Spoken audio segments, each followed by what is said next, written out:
Okay, let's unpack this.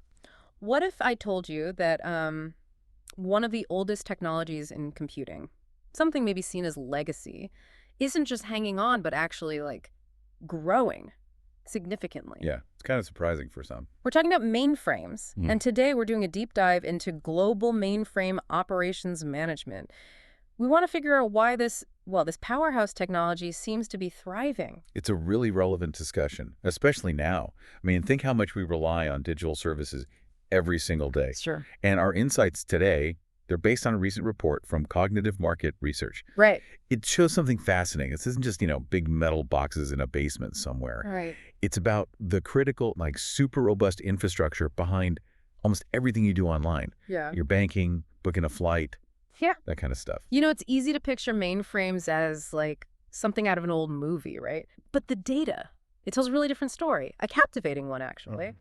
The global market for mainframe operations management, it's showing some incredibly strong momentum. We're talking revenue jumping from just over $2.2 billion in 2021. Yeah, 2.26 billion. Right, $2.26 billion to almost $2.9 billion by 2025. And get this, it's projected to hit a huge $4.6 billion by 2033. Wow. That's a steady growth rate, a TAGR of 6.1%. That really underlines how vital these systems still are and how they're evolving. That's exactly it. And what's so interesting here is how those numbers just completely challenge that narrative you mentioned, the whole legacy systems are dying idea. Right. Mainframes are anything but dead. Yeah. They're the absolute foundation for sectors like banking, global banking, insurance, telecom, even government services. Things we use constantly. Constantly. When you, say, check your bank balance on your phone, or you process an insurance claim or make that important call, it's the stability, the sheer processing power of mainframes working behind the scenes. They've adapted. They're indispensable. That point about them being indispensable, it really hits home when you look at how this trend isn't just global, but how it plays out differently region by region. And this is where it gets really interesting. The growth isn't the same everywhere. It tells a story about digital priorities. Absolutely. So North America still dominates the market, right? Its revenue is set to basically double between 2021 and 2033. We're talking $1.35 billion roughly. Yeah, from about $687 million Yeah. initially. Exactly. Now, its growth rate, the CAGR, is slightly lower than the global average, about 5.8%. Still solid, though. Solid, yeah. And within North America, okay, the U.S. is huge, projected near $1 billion itself by 2033. $987 million. Yeah. But look at Canada and Mexico. Their CAGRs are actually higher. Canada at 6.68%, Mexico at 6.77%. So faster acceleration there. That is interesting. Yeah. Suggests maybe faster adoption or modernization pushes in those specific countries. Okay, let's hop over to Europe, also showing really substantial growth. Projected to hit over $1.7 billion by 2033. Another big market. Huge. And the leaders are who you might expect. Germany, the UK, France, major economies. Makes sense. But here's a crucial detail, something that kind of jumps out. The rest of Europe category, it's actually growing faster than almost anywhere else globally. We're talking an 8.18% CAGR. Whoa, 8.18%. Yeah. That signals a real surge in mainframe adoption across, emerging European economies, perhaps. That's a strong indicator. Definitely points to wider adoption, maybe catching up or building out new infrastructure. And the momentum keeps going strong in Asia Pacific. Forecasted to more than double its market size by 2033, hitting around $866 million. Up from just under $400 million in 2021. Exactly. Driven by powerhouses like China, Japan, South Korea, standard players. Right. But a key detail here, maybe the biggest story in the region, is India. It has the highest CAGR in Asia Pacific, over 7.5%. 7.54%, yeah, that's significant. And that's linked directly to its booming IT services sector, right? And all the government digitalization projects. Precisely. It fits perfectly with India's digital transformation narrative. And you also mentioned Taiwan showing strong growth, too. Oh, yeah. Taiwan's momentum is also really robust. Over 8% CGR there as well, 8.11%. So if we connect these regional variations, it tells us a lot, doesn't it, about how global digital transformation is unfolding. Definitely. These higher growth rates in certain spots. It often points to, maybe, a rapid build-out of critical infrastructure where it didn't exist as strongly before. Or maybe a big push for new digital services where, mainframes offer that day one reliability and scale. Like a strategic investment where you absolutely need it to work. Exactly. Long-term bets on dependability. Okay. And the story doesn't stop there. South America, Market projected to reach over $200 million by 2033. Brazil leading the pack there, over $100 million itself. $108 million for Brazil. The Middle East, also steady growth, heading towards $218 million. And countries like Saudi Arabia, the UAE, Qatar, all posting strong TGRs over 7%. Solid growth across the board there. But for a real standout, you have to look at Africa. It actually boasts the highest regional growth rate we've seen anywhere, an impressive 8.64% CAGR. Wow, 8.64% for the whole region. Yeah. And just as an example, look at South Africa. Its market is set to nearly triple, from about $25 million in 2021 to almost $70 million by 2033. That's incredible growth. $68.78 million.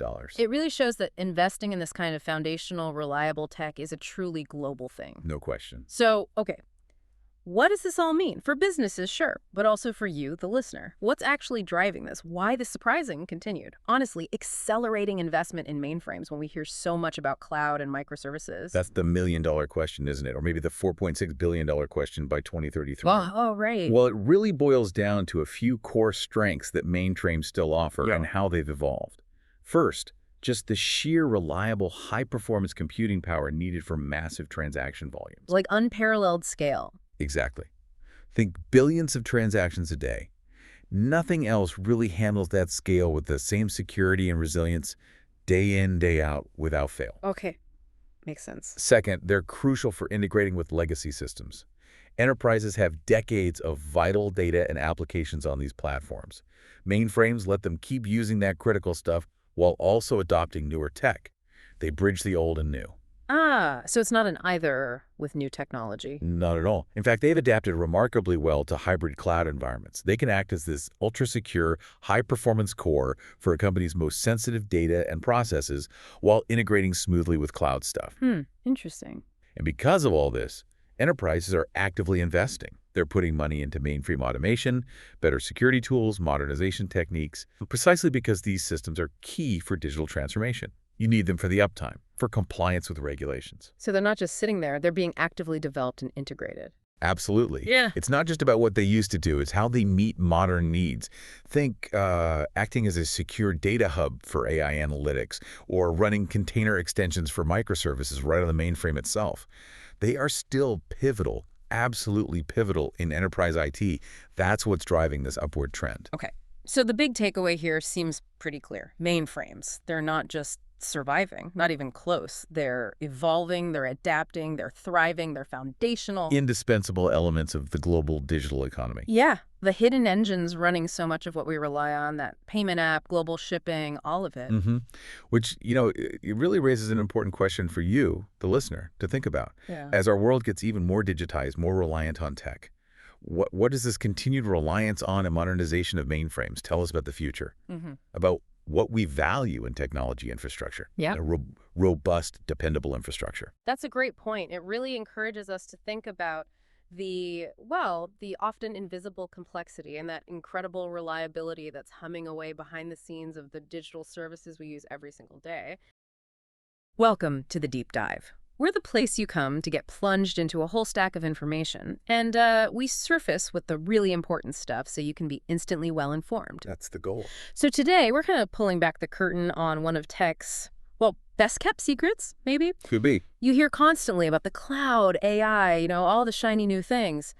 But there's this unsung hero, often totally unseen, still driving a huge chunk of the global economy. It's absolutely true.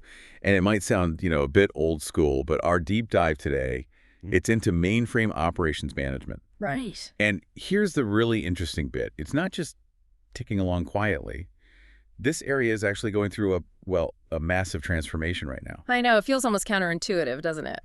So for this dive, we've been digging into excerpts from a report by Cognitive Market Research called Mainframe Operations, Transformation, Challenges, and Future Trends. There's good stuff in there. Yeah.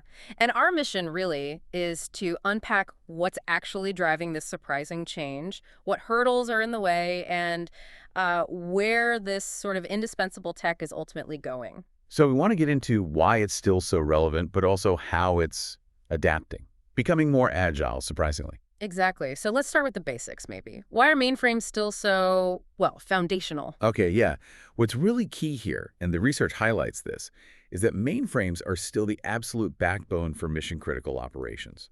And we're not talking small stuff here. No, no. Think core functions in massive industries. Banking, insurance, The government. big players. Exactly. Yeah. These are the systems handling, enormous amounts of sensitive data, trillions in transactions, the stuff that keeps society functioning, basically. It really is mind-boggling when you think about that scale, the reliance. Hmm. And the source makes it clear why they stick around. Wow. Unmatched reliability, uptime, and just sheer processing capacity. Right. It's not just jargon. For those industries, it boils down to fundamental trust.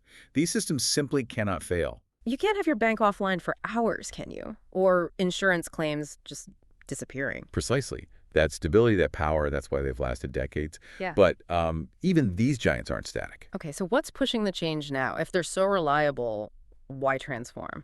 Well, a huge driver, according to the research, is this constant push for more operational efficiency and automation. Automation, okay. Yeah, organizations are really looking hard at how to streamline basically every process within these mainframe environments. So when you say streamlining with automation, Right. what does that actually, look like on a mainframe? What kind of tasks?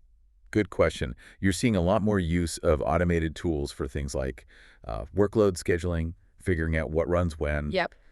health monitoring, resource optimization. It's all about moving away from those manual, often human-intensive ways of doing things. Which can be error-prone, I guess. Yeah. And slow. Exactly. Prone to error and slow. So the goals are pretty clear. Cut down human error, boost overall efficiency, and make sure you have that uninterrupted business continuity even when things get really busy. Right, making the critical stuff even more robust. Precisely. Making it more robust, more predictable. Okay, that makes a lot of sense. And then, zooming out a bit, another huge driver mentioned is the rise of hybrid IT. Oh, yeah, that's massive. Companies are moving to cloud-first strategies, right? Yeah. So how do these legacy mainframes fit into that? It seems like a clash. Well, it's become essential to integrate them. These powerful legacy systems have to work with the modern digital platforms. It's not an either anymore. So it's an and situation. Definitely an and. And that need for integration has really fueled demand for tools that can bridge that gap, bridge the traditional infrastructure with the agile cloud-native stuff. Like getting two different worlds to talk the same language. Exactly. Think of it like that. The payoff is huge, though. You enable seamless data flow, unified operations across everything. Your mainframe needs to talk to your cloud apps. Wow, okay. So it's not just keeping them running, it's truly integrating them. Sounds like a massive job, technically. It can be. But even with these strong reasons to change, I bet there are some major roadblocks. What are the biggest challenges holding things back? You're right. There are definitely challenges. One critical restraint, and maybe the most pressing one identified in the research, is the shortage of skilled mainframe professionals. The skills gap. I've heard about this. It's a really big deal. It keeps a lot of IT leaders up at night. Yeah, I can imagine. The source specifically mentions COBOL. That's the main language, right? Often, yeah.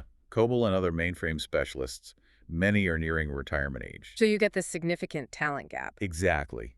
And that gap directly impacts your ability to do effective system maintenance, let alone modernization. You need people who understand the foundations to transform them. Right. You can't build on something you don't understand. It brings up big questions about, like, knowledge transfer, succession planning. Absolutely. The costs. High operational costs. Okay. What kind of costs are we talking? They're not trivial. Yeah. It's everything from the actual hardware, which is expensive, to software licensing, ongoing support. Like maintaining a classic car, amazing performance, but parts and expertise cost a lot. That's not a bad analogy, actually. And the research points out these costs can be a real barrier, especially for, say, smaller companies with tighter budgets. So it's that balancing act again. You need the power, the reliability, but the investment is considerable. It is. And then there's another challenge, more of a human element, really. Resistance to change. The if it ain't broke, don't fix it mentality. Sort of, yeah. Many organizations rely so heavily on these systems for their absolute core functions that the fear of disruption during an upgrade or integration is, well, it's powerful. I can see that. Messing with the system that handles all your money. Scary prospect. Very. So that fear often delays needed upgrades, or even just integrating with newer IT frameworks. It's this risk calculation that often favors just keeping things stable, even if change promises better things long term. That's a tough barrier. Psychological, almost. But despite these hurdles, it sounds like the future isn't bleak. There are some really interesting trends shaping what's next. Definitely, the future is actually quite dynamic. So first up, AI and machine learning. How are those finding their way into the mainframe world? It seems like such a contrast. Well, they're being applied in some really smart ways. Things like predictive analytics. Okay, so predicting problems. Yeah, predicting potential issues before they cause downtime. Mm. Anomaly detection, to spotting weird system behavior that might indicate a problem or a security threat. Mm. And even things like automated resource balancing, making sure the system is using its power efficiently in real time. So the impact is, The impact is significantly improved system performance and, crucially, minimizing that downtime. It's about making these already super reliable systems even smarter and more resilient. wow. So AI is basically helping anticipate issues on these critical systems. That's genuinely cool. It really is. Okay, another trend that jumped out at me was MFAS, mainframe as a service. Sounds like cloud for mainframes. That's a great way to think about it, yeah. MFAS essentially offers scalable, cloud-based mainframe capability. And the big benefit there is, The key benefit is letting organizations tap into that mainframe power and reliability without needing the huge upfront investment in their own on-premise hardware. lowers the barrier to entry. Exactly. It makes it accessible to more organizations, potentially, kind of democratizing access to that level of computing. Got it. And finally, one more trend, adopting DevOps and agile methods. Those feel very modern software development. How does that fit with mainframes? Yeah, that's a big cultural and technical shift. Traditionally, mainframe development could be quite slow, very waterfall-like. Right, very rigid. Yeah. But integrating DevOps practices, collaboration, automation, faster feedback loops, and agile methodologies, Yeah. it allows for much faster development cycles, continuous delivery of updates and new features. So making the mainframe development process more nimble. Exactly. It helps align these powerful legacy systems with how modern IT works today, makes them more responsive to business needs, like teaching an old dog some very effective new tricks. Okay, so let's try and wrap this up.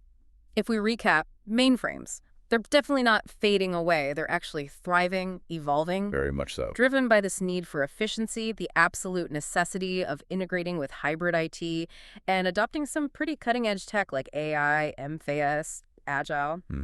And all this despite facing real challenges, the skills gap, the costs, and resistance to change. Right, so it's not just about preserving old tech, it's about its surprising agility and its ongoing, undeniable relevance for the future. Absolutely. Which leads to maybe a final thought to leave people with. Okay, hit us with it. Well, given that enduring reliability, that sheer processing power you get from mainframes, these systems built on the principle that failure is just not an option for banking, government, etc. Yeah.